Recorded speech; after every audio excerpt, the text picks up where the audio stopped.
Ježiš, strašne sú rozkošní. Určite ste už u nás na K-Magic videli aj týchto rozkošných mackov. Sú to hydratačné tyčinky pod oči. My máme 3 druhy. Sú to títo modrí mackovia, klasický hydratačný, potom sú to rúžoví s kolagénom a máme úplnú novinku fialových s peptidmi. Ja mám týchto mackov naozaj rozložených skoro všade. Vždy, keď nie som nalíčená, tak si ich dám pod oči. No a nakoľko sa mi tento môj modrý už v podstate míňa, tak sa poďme pozrieť spolu na toho fialového.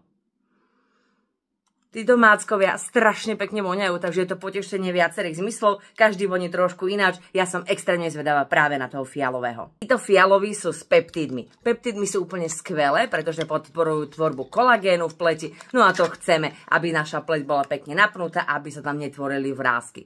Ježiš, strašne sú rozkošní. No dobre, poďme sa pozrieť. Na každom je takáto ochranná vec. Dokonca tento je ešte fialový, neviem, či to je dobre vidieť, ostatné majú vlastne obal farebný a toto majú biele, ale toto má ešte aj trochu fialové. Moje nervy, krásne.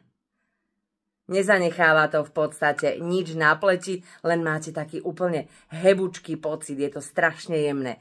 Takže vyskúšajte či už tohto fialového macka s peptídmi, rúžového s kolagénom alebo klasického modrého hydratačného.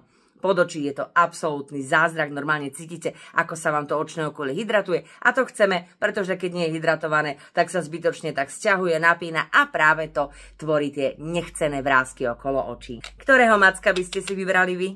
Všetkých troch nájdete na kmagic.sk.